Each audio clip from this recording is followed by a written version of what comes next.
Hola, muy buenas noches a todas y a todos, esperando que se encuentren bien.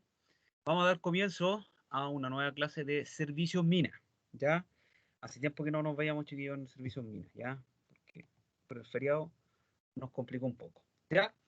De acuerdo a lo último que vimos, ¿no es cierto? La última presentación era de acuerdo a las características de la minería a cielo abierto y la minería subterránea, ¿ya? Quiero hacer una pregunta. Si alguien tiene alguna duda, alguna consulta con respecto a esa presentación que acabamos de ver en la clase anterior, ¿alguien tiene alguna duda, alguna consulta con respecto a eso?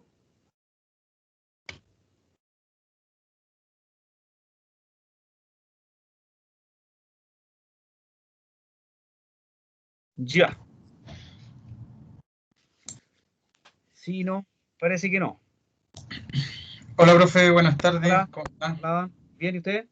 Bien, bien, profe. Yo al menos, profe, no tengo ninguna duda. Todo claro. Ya, ya, gracias. Bastián, cuénteme qué pasó con usted. Dice yo. Le explico de nuevo la clase. No tengo ningún problema en explicarle de nuevo la clase, mister. ¿Yo, Pero profe? aquí, dígame. No, No, Bastián, Bastián, que está en la clase. Bastián Muñoz. Bastián Muñoz. Bastián Muñoz. Bastián Muñoz quiere que le explique de nuevo la clase, pero mire, voy a hacer algo mejor. Yo siempre hago actividad cuando termino algo, así que en este caso vamos a hacer una actividad, y esta actividad, para no perder tiempo, la vamos a hacer juntos. Ya, Bastián, yo le voy preguntando a usted y usted me va a ir respondiendo, ya que usted quiere que yo le explique de nuevo la clase. Ya, yo no tengo ningún problema. ¿Ya? Bueno, va a ir para todos también. ¿Ya? En este caso, son conceptos que, como yo les dije, esta primera presentación, eran conceptos que ya ustedes ya deberían saber, ya deberían tener alguna noción de esto. Por lo mismo, en este caso, tenemos, ¿no es cierto?, la primera actividad de servicios minas. Que todas estas actividades son para ir complementando y fortaleciendo lo que ya se vio, ¿ya? Y lo que deberían saber dentro de los temas vistos en la presentación y de acuerdo a lo que ustedes ya tienen, ¿no es cierto?, sabido. En este caso, ¿no es cierto?, esta actividad yo se las voy a compartir a ustedes. Ya tiene 4 ítems. El primer ítem son alternativas que están relacionados con las perforadoras, con los métodos de explotación, con los equipos de carguío y con vocabulario minero, con labores que se encuentran en un yacimiento subterráneo. El ítem número 2 está relacionado con definición. Definición, lo que es perforación, lo que es beta, tricono y talud. Y el ítem número 3 son unos términos pareados, ¿ya? En la cual tenemos una columna A y una columna B, en la cual tienen, ¿no es cierto?, semejanza con alguna definición o algún concepto. Y el ítem número 4 es un crucigrama minero que tiene palabras verticales y horizontales. Ya, esto yo se los voy a compartir, ya. Se los voy a compartir para que los vayamos viendo, ¿no es cierto?, para que ustedes, ¿no es cierto?, lo puedan realizar. Ya, y sobre todo el señor Bastián que quiere que yo le explique de nuevo, ¿no es cierto?, la clase. Ya, dice actividad 1, servicios mina. Se la comparto, ¿no es cierto? Y revisamos para siempre ir complementando con esto, ¿ya? Ir complementando. Entonces, ¿cierto? De acuerdo a al primer ítem, dice seleccionar la alternativa correcta. Ya, si en este caso yo le hago una pregunta. Las perforadoras mecanizadas se pueden clasificar en alternativa A, Jackhammer, Jumbo y Jaglet. Alternativa B, Stopper, Simba, Pied Viper. Alternativa C, Jackhammer, Jaglet, Stopper. Alternativa D, Simba, Pied Viper, Rocket Bomber. Alternativa E, Pied Viper, Jumbo y Simba. ¿Qué alternativa, ¿no es cierto?, sería la correcta en este caso si nosotros queremos hablar de una perforadora mecanizada o de perforadoras mecanizadas? Ustedes, ¿no es cierto? Puede ser pregunta y prueba, puede ser pregunta y prueba. Acuérdense que la primera evaluación en este caso es una prueba mixta, que esta prueba mixta que tiene alternativa, definición y desarrollo. Entonces, ¿qué perforadora mecanizada, ¿no es cierto?, serían de acuerdo a lo que ustedes ya saben? ¿Qué perforadoras son las mecanizadas? ¿Cierto? O pregunta número 2, dice, los métodos de explotación subterráneos se pueden clasificar en autosoportados, placeres y canteras. Los métodos de explotación subterráneos se pueden clasificar en autosoportados, placeres, canteras, soportados artificialmente, por hundimientos, banqueo. Alternativa C, hundimiento, cantera y placeres. Alternativa D, autosoportados, hundimiento, soportados artificialmente. Alternativa E, banqueo, hundimiento y canteras. ¿Cuál será? Número 3 dice, ¿cuáles son los equipos de carguío? Scud, pala hidráulica, correa transportadora. Alternativa B, camión bajo perfil, LHD o pala de cable. Alternativa C, cargador frontal, camión CAEX, ferrocarril. Alternativa D, mineroducto, Scud, pala de cable.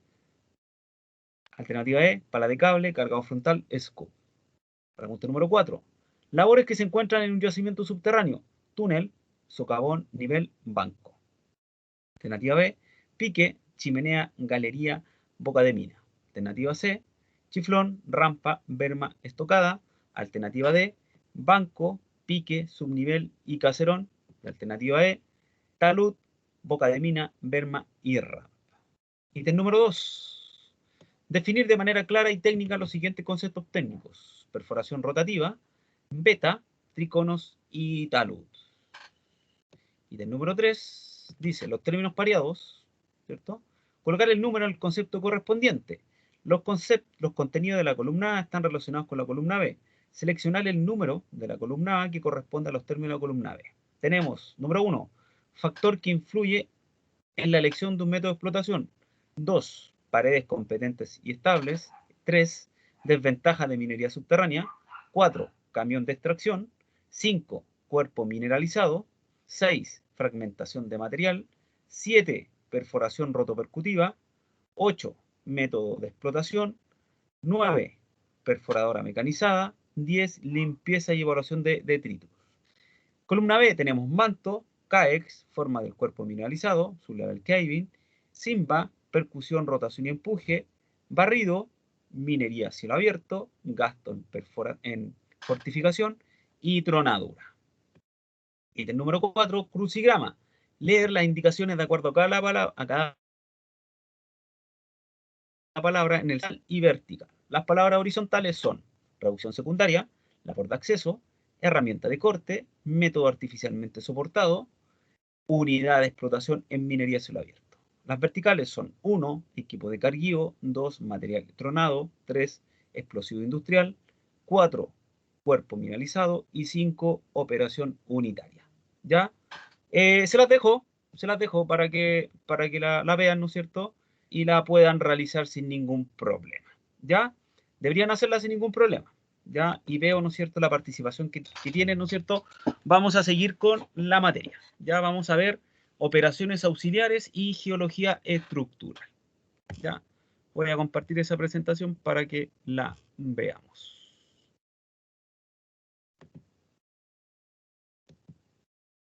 Ya. En este caso vamos a hablar un poco de las operaciones auxiliares, que en este caso tenemos 3. Tenemos la ventilación, el drenaje y la fortificación. Y si hablamos de geología estructural, hablamos, ¿no es cierto?, del estudio de las estructuras que comprenden un macizo rocoso. Cuando hablamos de la ventilación, es, ¿no es cierto?, una actividad o una operación en la cual tiene el objetivo de circular aire al interior de las minas o de las faenas mineras o de las labores. ¿Ya? Esa es la función principal, es el objetivo, hacer circular aire, ¿no es cierto?, a través de todas las labores. ¿Para qué? Para generar una atmósfera respirable y así generar un trabajo seguro. ¿Ya? Trabajo seguro, ¿por qué? Porque no voy a generar, ¿no es cierto?, en este caso, al generar una atmósfera respirable, no voy a disipar gases, voy a aumentar la temperatura, ¿no es cierto? Pues, perdón, voy a disminuir la temperatura y voy a generar, ¿no es cierto?, una atmósfera respirable para el trabajador y los equipos. Hay equipos que también consumen oxígeno, así que es necesario en este caso aumentar el caudal de aire respirable. Y por ley yo tengo que generar un mínimo un caudal de aire respirable para los trabajadores. Y este caudal de aire está relacionado principalmente con el tamaño de la labor y con los equipos que se encuentran dentro del trabajo. ¿Ya? Equipos diésel, los equipos eléctricos, ¿cierto?, no consumen oxígeno. Entonces, esa es una ventilación minera. Principalmente, en gran minería, se establece un circuito, en la cual el circuito tiene que pasar a través de todas las labores. ¿Por qué?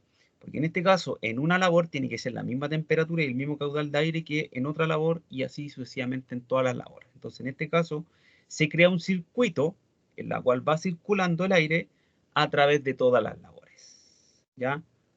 Lo dice la ley, ¿no es cierto? Y para generar, ¿no es cierto?, todas esas ventajas que se tiene al crear una ventilación. Esta ventilación, ¿no es cierto?, tiene que asistir a la ventilación natural que es la chimenea.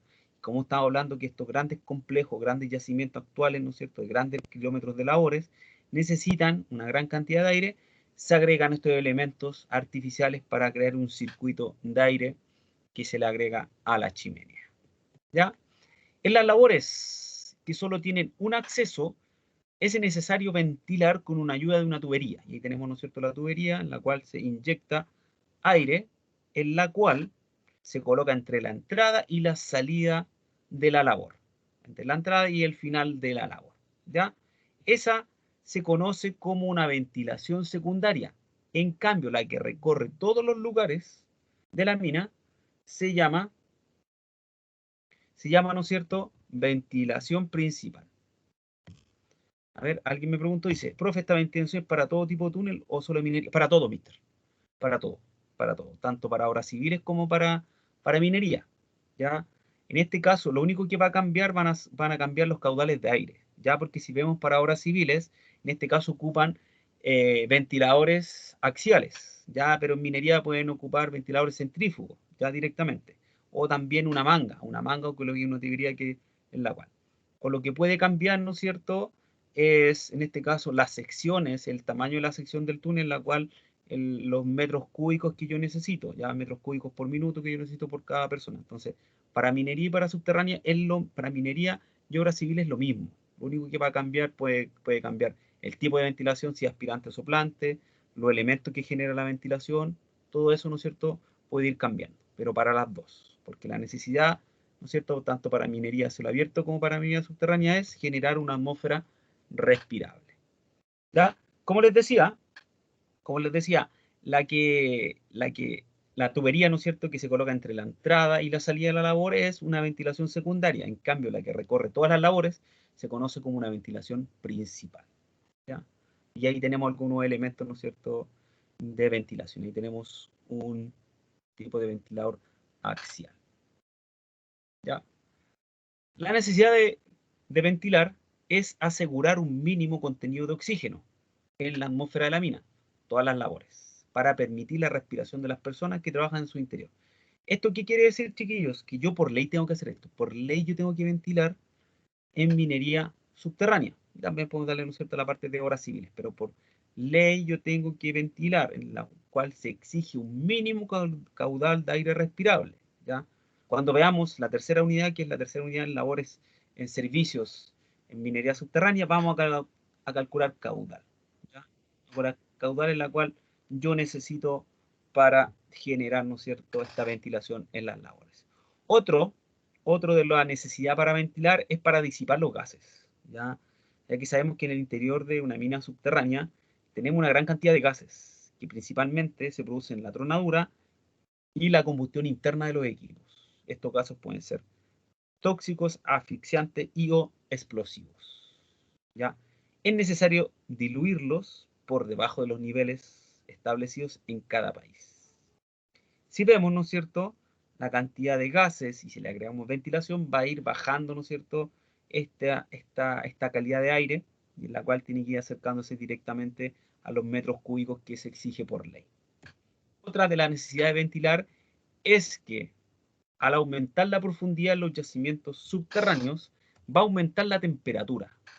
Este concepto se llama gradiente geotérmico medio, que dice que cada 33 metros que yo voy en profundidad, la temperatura va a subir 1 grado. Entonces, en este caso, la ventilación va a tener un uso de la climatización. Y aparte del gradiente geotérmico, tenemos que agregar que los equipos, ¿no es cierto?, generan una elevada temperatura. ¿Ya? Una temperatura. Más la cantidad de personas también genera, ¿no es cierto?, un aumento de la temperatura. O lo que pasa cuando nosotros estamos en un lugar, ¿no es cierto?, en un lugar, si no ventilamos, estamos con varias personas y no se ventila, ¿no es cierto?, la temperatura aumenta porque se va se va generando, ¿no es cierto?, un consumo mayor del oxígeno y no entra aire en este caso, así que la temperatura aumenta. Entonces, estas son las necesidades en las cuales yo tengo que ventilar para, ¿no es cierto?, para asegurar un mínimo de consumo de aire, un contenido de oxígeno, caudal de aire, respirable. Tengo que disipar los gases y tengo que hacer el rol de la climatización, ¿ya? De la climatización. Y esta tiene que abarcar todas las labores, ¿ya? Todas las labores. Cuando hablamos de los equipos de ventilación, hablamos que ha tenido un gran desarrollo, principalmente en la revolución industrial, ¿ya? Principalmente en la revolución industrial. ¿Por qué?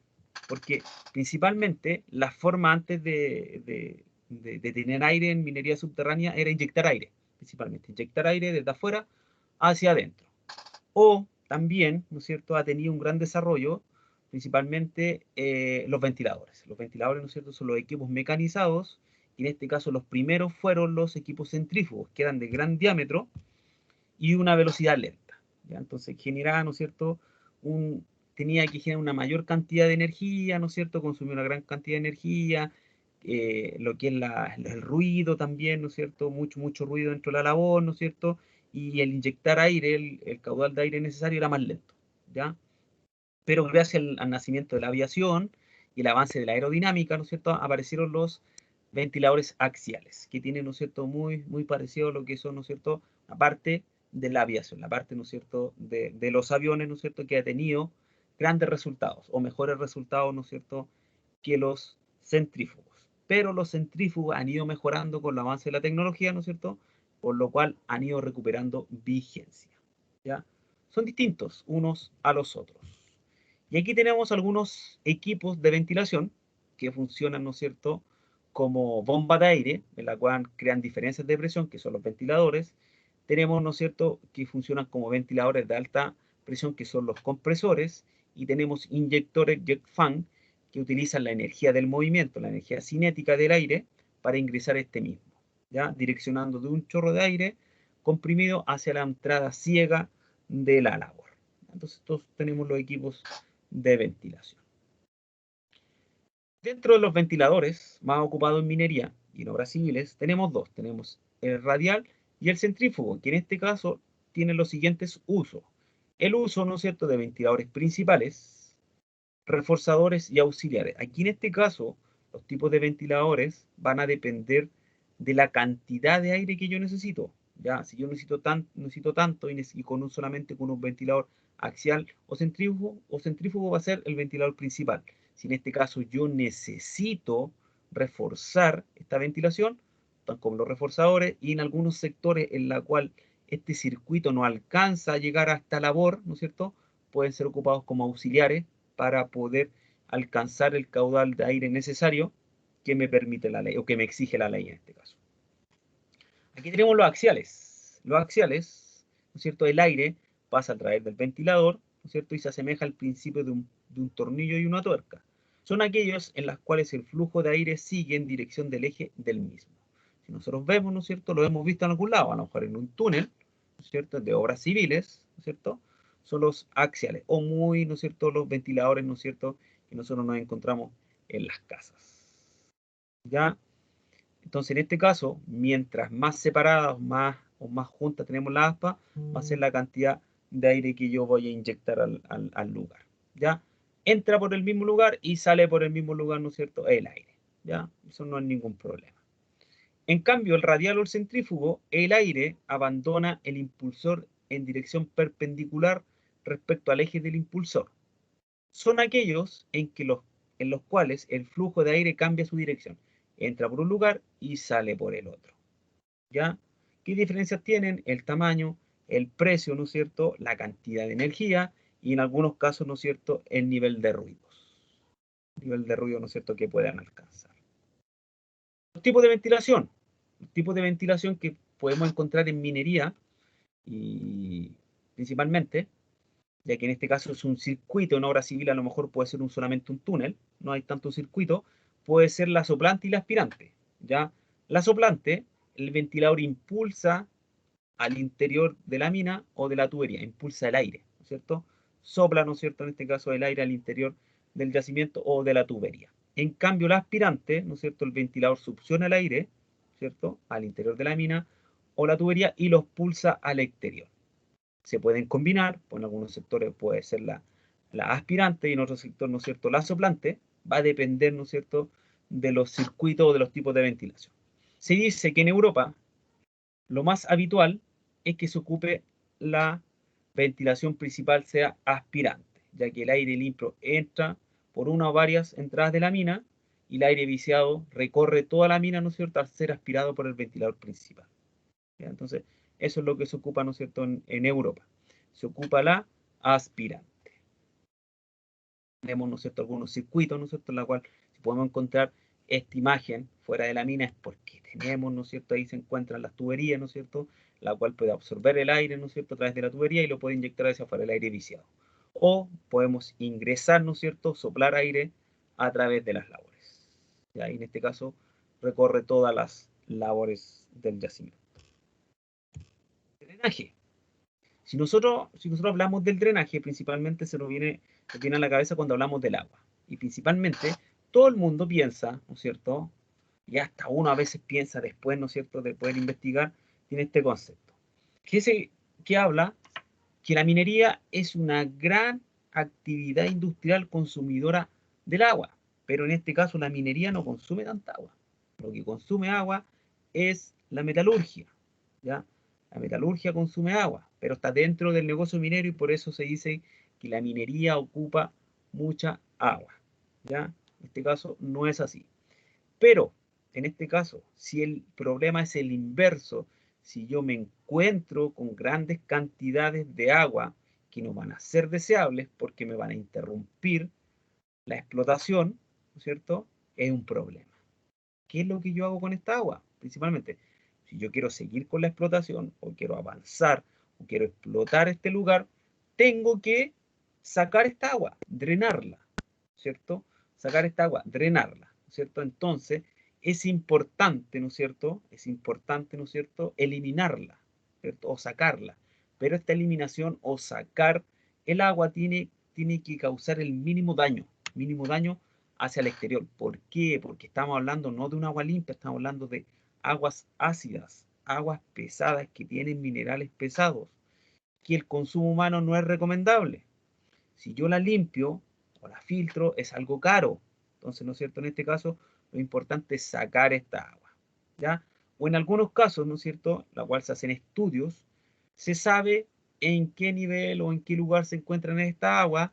Por lo mismo, es captar el agua, transportar y eliminarla, ¿no es cierto?, hacia un exterior. Pero ese exterior tiene que causar el mínimo o nulo daño hacia el medio ambiente, ¿ya? Entonces, el problema del drenaje es poder captar, transportar y eliminar estos flujos hacia el exterior causando el mínimo daño, ¿ya? Que se cumpla, que no se cumpla, ¿no es cierto? Ya eso va a depender de otras consideraciones, ¿ya? Cuando hablamos de las actividades mineras que están estrechamente ligadas al agua, ¿no es cierto?, hablamos de un problema de evitar, disminuir o corregir. ¿Qué cosa? En este caso, tenemos que saber, ¿no es cierto?, utilizar el recurso para darle un aprovechamiento dentro como fuera de la mina. Eso es como lo principal. Eso es lo que nosotros preguntamos. ¿Qué haríamos con esta agua? Reutilizarla, limpiarla para los procesos. Sí, pero en este caso estamos hablando que es algo muy costoso. Es algo muy costoso, ¿ya? O si no, se haría, pero principalmente las grandes mineras, ¿no es cierto?, ocupan agua de los recursos muy cercanos o, ¿no es cierto?, del agua del mar, ¿ya? ¿No es cierto? Hacen una osmosis inversa, ¿no es cierto?, y limpian esta agua del mar.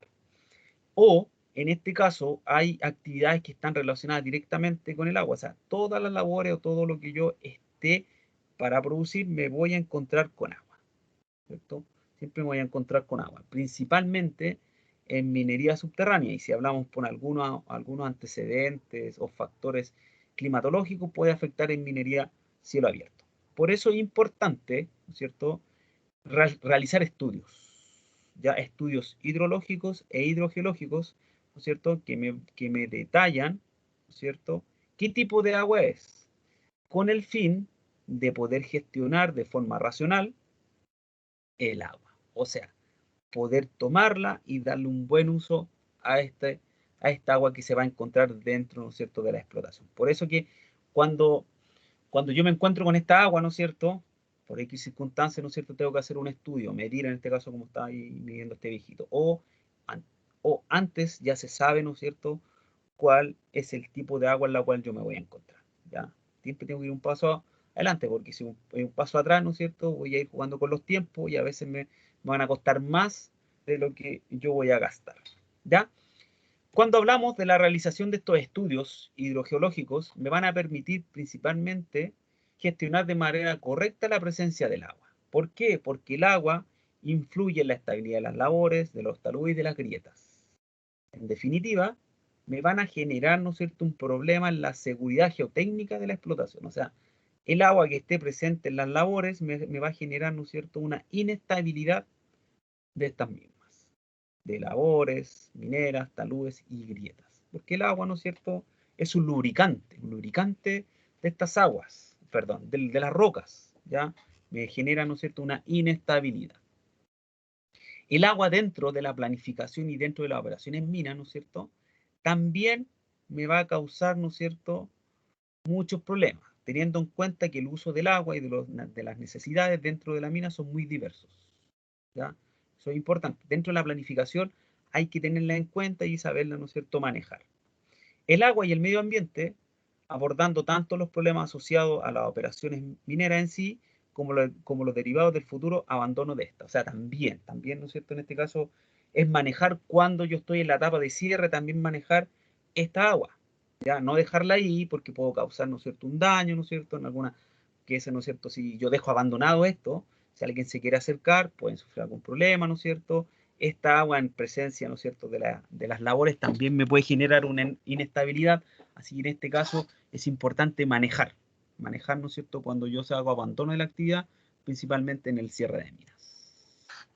Sabemos que las aguas que afectan el normal desarrollo de un proyecto y de su conservación tienen que ser captadas, gestionadas y tienen distinta procedencia. ¿De dónde viene esta agua que yo me encuentro en la explotación?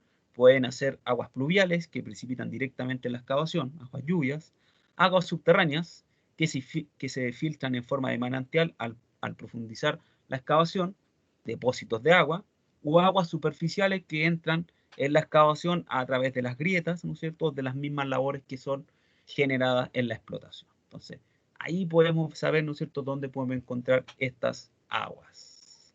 ¿Qué pasa con las aguas en los macizos rocosos?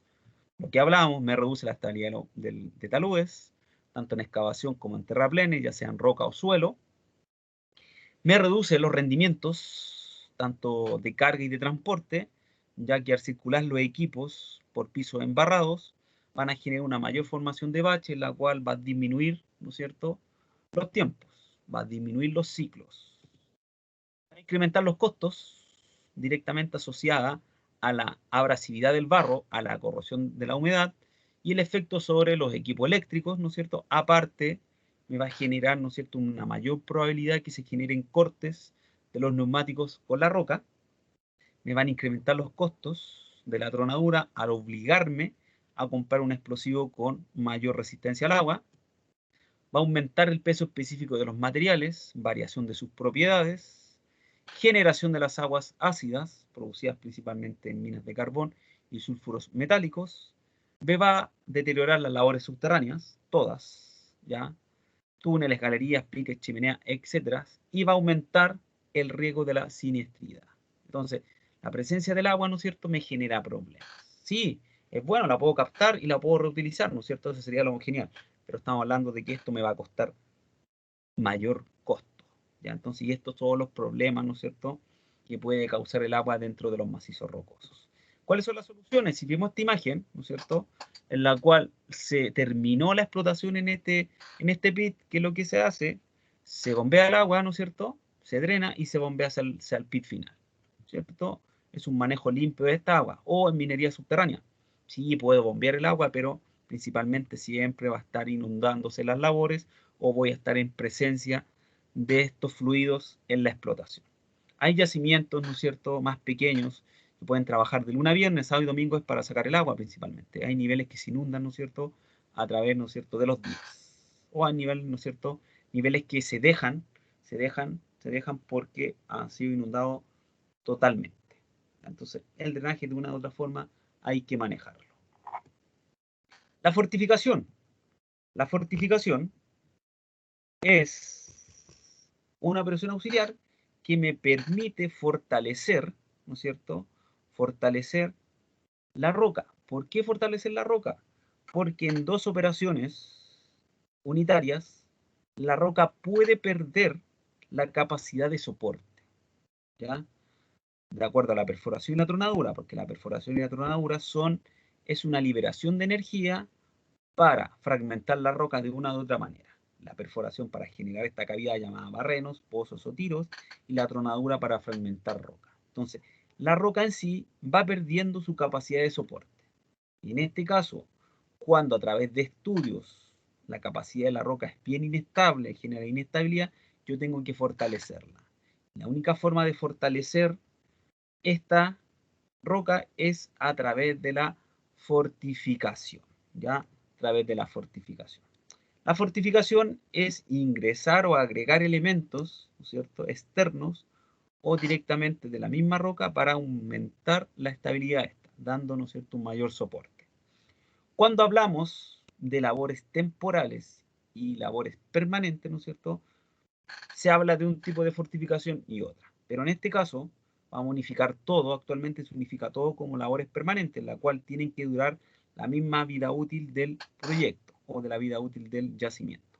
Quiero decir con esto que cuando hablamos de labores permanentes, en la cual el uso frecuente y prolongado, ¿no es cierto?, de personas y equipos, o sea, el traslado de equipo y personas, ¿no es cierto?, tiene que tener una mayor seguridad, un mayor nivel de fortificación.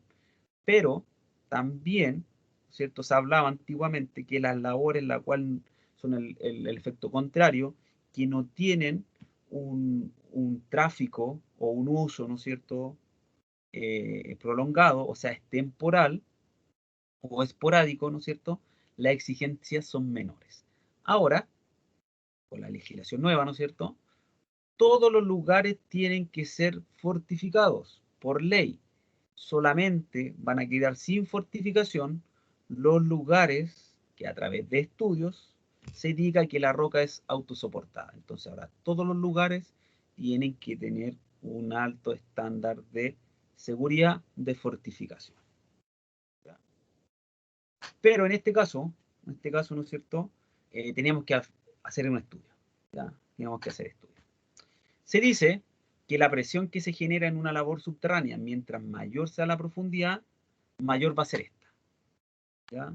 ¿Por qué? Porque la roca tiene que soportar mayor peso y mayor, ¿no es cierto?, presión. Si una labor, ¿no es cierto?, se encuentra a los 600 metros, va a tener una mayor presión que una que se encuentra a los 50 metros de profundidad.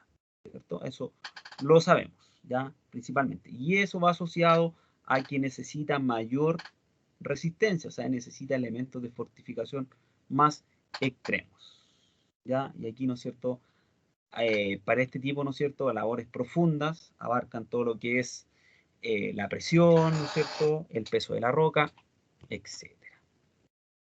Se dice que una roca que se distingue fácilmente tiene que ser fortalecida totalmente, ¿no es cierto?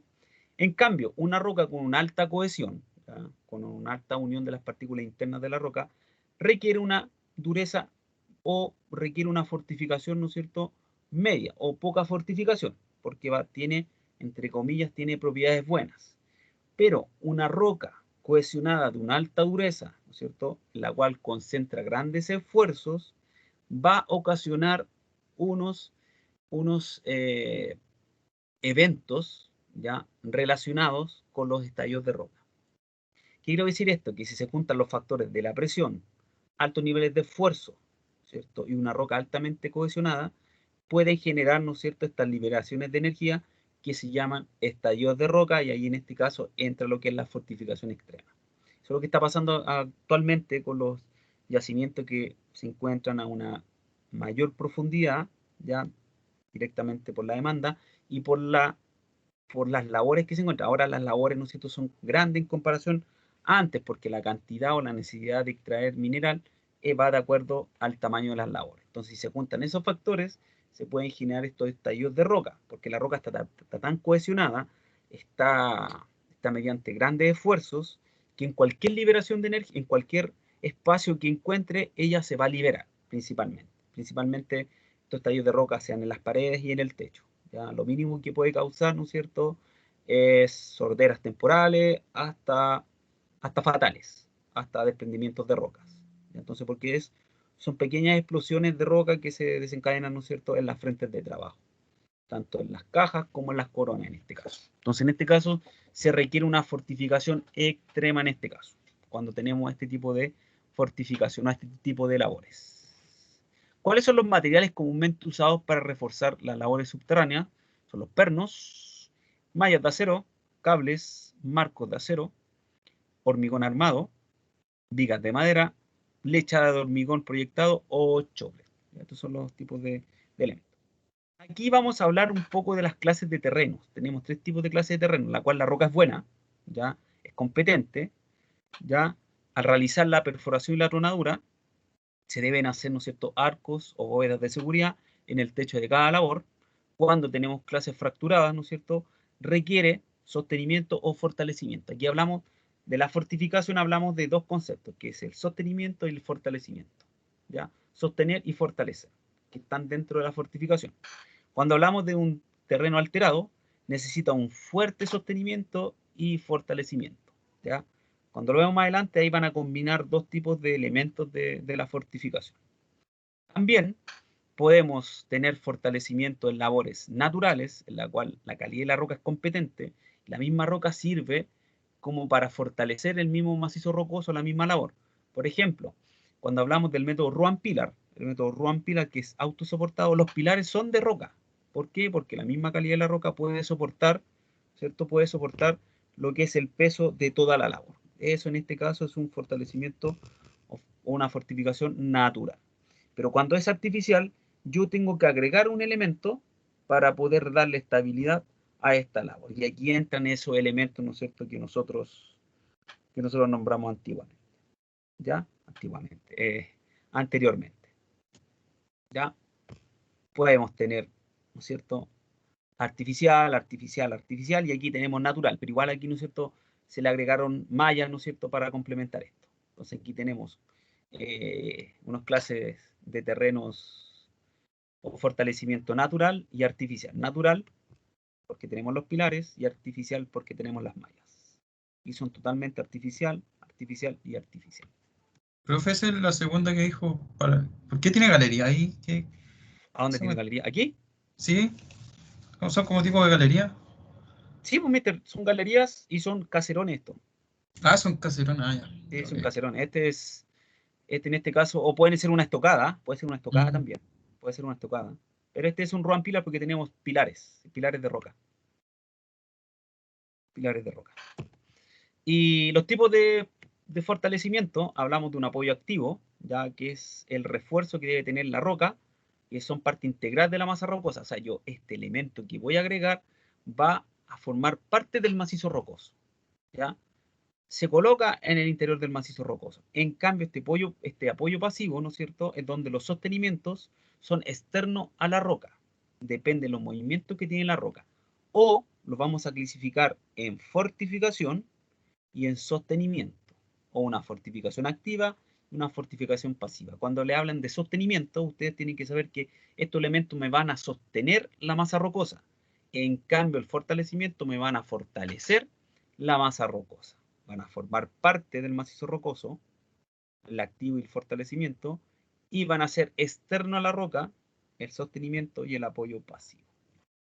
Por ejemplo, si hablamos de un refuerzo activo, estamos hablando de la fortificación, tenemos los siguientes elementos. Tenemos una barra helicoidal, ¿ya? Una barra que tiene hilos, ¿ya? Tenemos pernos de anclaje, ¿ya? Tenemos pernos de anclaje, que en este caso, los pernos de anclaje pueden ser pernos mecánicos, que principalmente necesita un barreno para poder ingresar, ¿no es cierto? Una vez ingresada, este cabezal se expande y se adhiere a las paredes, ¿no es cierto?, del barreno o del tiro. Tenemos los pernos con resina, que esta resina, ¿no es cierto?, puede ser lechada, ¿cierto?, o una resina directamente.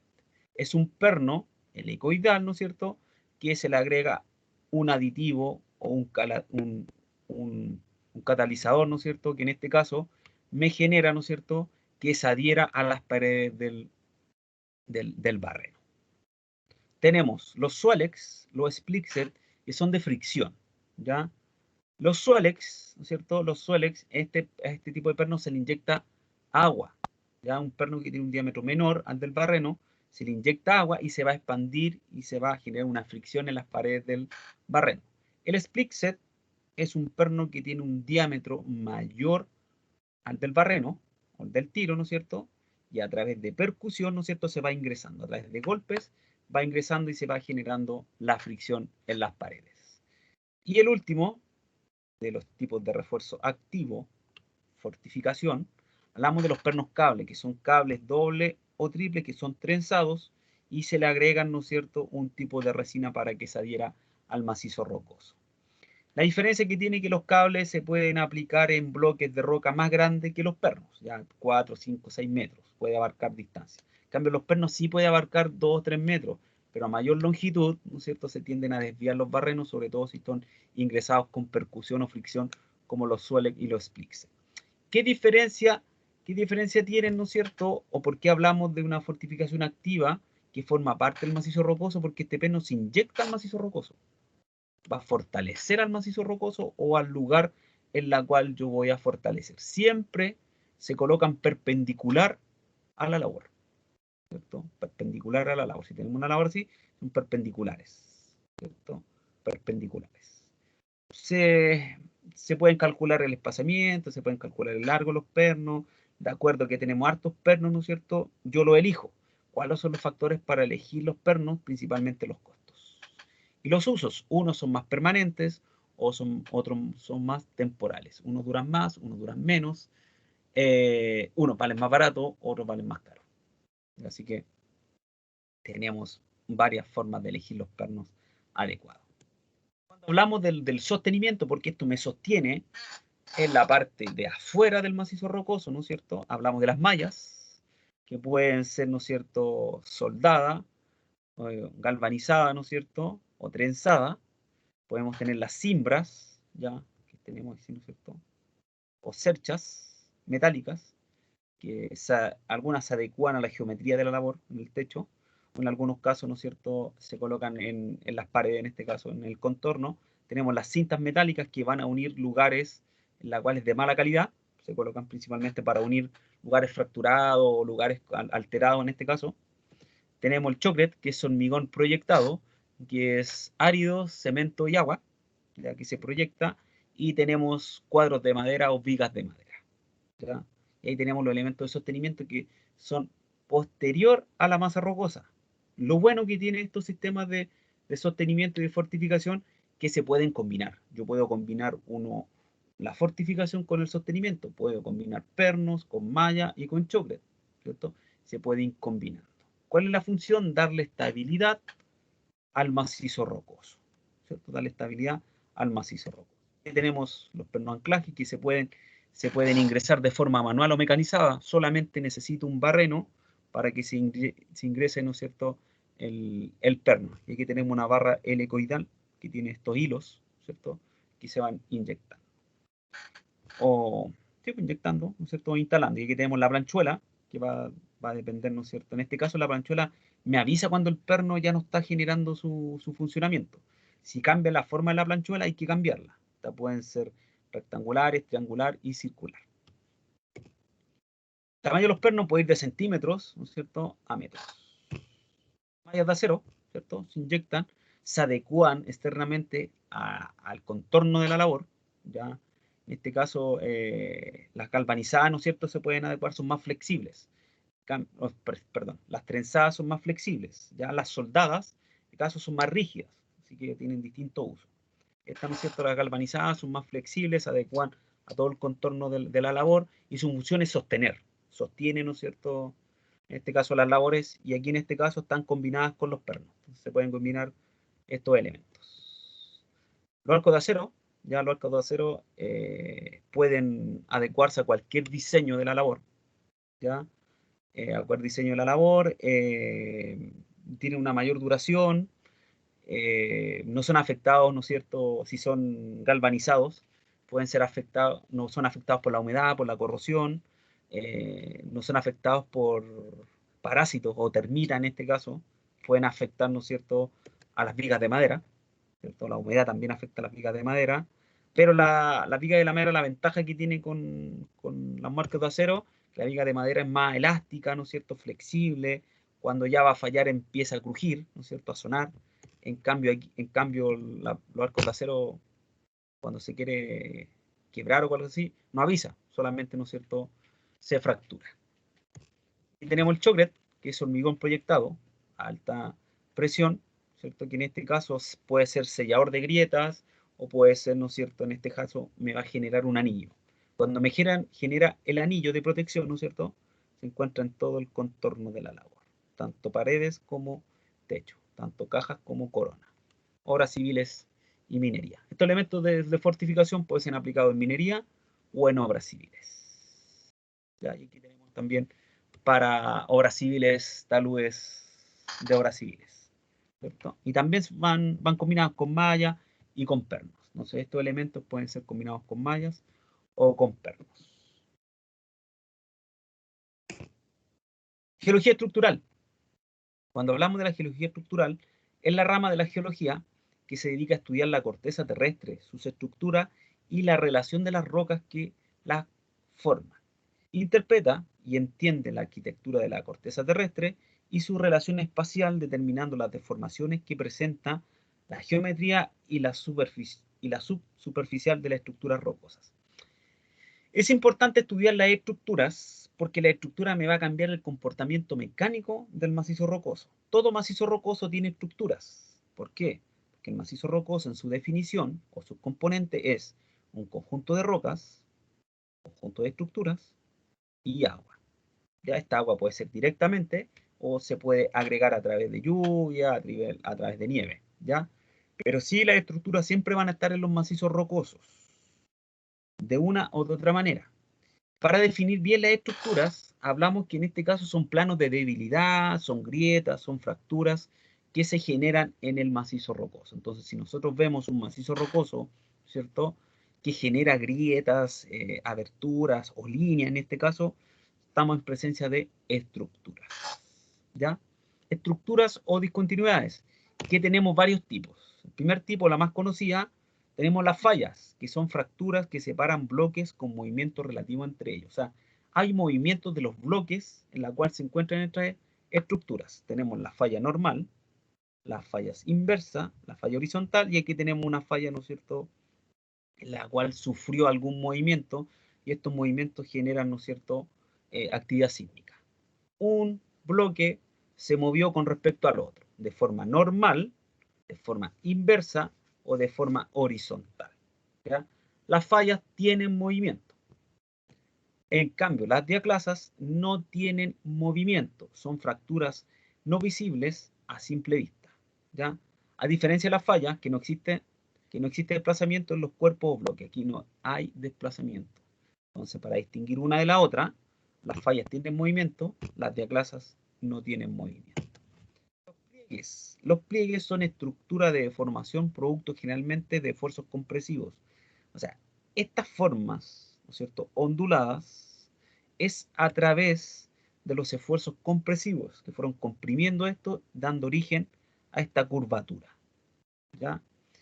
Se produce cuando la roca se pliega en condiciones de presión y temperatura. Entonces tenemos factores del metamorfismo, que es la presión y la temperatura, ¿cierto? Y a través de los esfuerzos compresivos generan estas ondulaciones en los terrenos. Son de origen sedimentario principalmente, ¿cierto? Y generan inestabilidad. Siempre los lugares que tienen estructura son lugares inestables, son lugares que las propiedades de las rocas son peores que en la roca intacta o en la masa rocosa.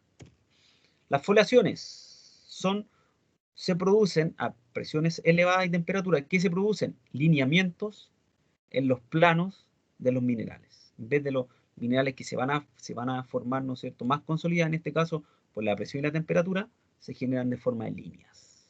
Por ejemplo, tenemos el granito, que el granito estamos consolidados los minerales, y a través de la presión y la temperatura se transforma en gneiss. Y el gneiss tiene los minerales, ¿no es cierto?, alineados. Estratos o planos de estratificación son cuerpos de roca, generalmente tabular, la cual es diferenciable de forma física y visual de los cuerpos de roca adyacentes. Entonces, cuando vemos formas tabulares, rectas, de distintos colores, distinta litología, hablamos de estratos, que dependiendo de la forma de depositación y compactación, me van a definir un estrato, ¿ya? Son rocas sedimentarias que se depositan, ¿no es cierto?, de esa forma. Son muy parecidos a los pliegues, pero los pliegues generaron, ¿no es cierto?, a través de esfuerzos compresivos, dando esta forma, ¿no es cierto?, más sinclinal y anticlinal. Y ahí tenemos, ¿no es cierto?, nuestra estructura. Lo que siempre hay que tener claro, que las estructuras me van a cambiar el comportamiento mecánico del macizo rocoso, me lo van a hacer más deformable, más débil, menos resistente. Cuando hay problemas de estabilidad dentro de un macizo rocoso es por culpa de las estructuras. ¿Ya? Pueden ser fallas, diaclasas, pliegues, estratos, foliaciones. Son algunas de las estructuras. Tienen algunas más, pero estas son las principales. Hay que tener claro que me cambian el comportamiento mecánico del macizo rocoso. Y si medimos las propiedades de las rocas intactas con las estructuras, siempre las estructuras van a tener, ¿no es cierto?, peores propiedades mecánicas de las rocas. ¿Ya? No va relacionado directamente con la dureza. Ya, chiquillos, terminamos esa presentación. Les dejo pendiente la actividad y la próxima clase el viernes hacemos una revisada cortita de la actividad, ¿cierto? Y seguimos con la materia. ¿Ya? ¿Alguna duda, alguna consulta para dejar de grabar, para que no sea tan extenso el video? Estaba muy participativo hoy día, chiquillos. Así que, por eso, como no hay duda, no hay consultas. Yo ¿parece? tengo una, profe. Dígame, Adam, cuénteme. Sobre las últimas diapositivas que eran Ya. sobre ¿La estructura? claro, la estructura o la formación de la roca en este caso. Había una diapo donde aparecían las figuras de diaclasas, me parece. ¿Dónde es más efectivo realizar una galería o un túnel en una figura anticlinal o sinclinal? Aquí en este caso los pliegues, dice usted. Sí, en los pliegues. En los pliegues, en este caso, mire, no importa dónde está, si es anticlinar o sinclinar, pero lo principal cuando yo tengo que hacer una galería es poder interceptar lo que es la estructura. Si la estructura tiene una orientación así, la idea es que yo la intercepte, porque ahí yo voy a poder hacer algo, voy a poder fortificarla en este caso, ¿cierto? Porque si sabemos la estructura me van a causar problemas. En cambio, si la estructura va paralela o subparalela a la labor, este espacio, ¿no es cierto?, que va a quedar, me puede generar una inestabilidad y ahí puede generar, ¿no es cierto?, un demoronamiento, una caída de roca. Esa es la mejor forma, poder interceptar las estructuras. Ya, profe. Va a depender igual de la resistencia de la roca, igual yo encuentro, ¿no? Sí, también, obvio, obvio. Eso influye. Sí, eso influye también, pero en este caso, interceptarla es lo que yo puedo hacer en este caso, fortificarla. Fortificarla, es la única opción. En cambio, si está paralela y si la calidad de la roca es mala, ¿no es cierto?, me va a generar problemas. Ya, profe. Gracias. ¿Ya? ¿Alguien más?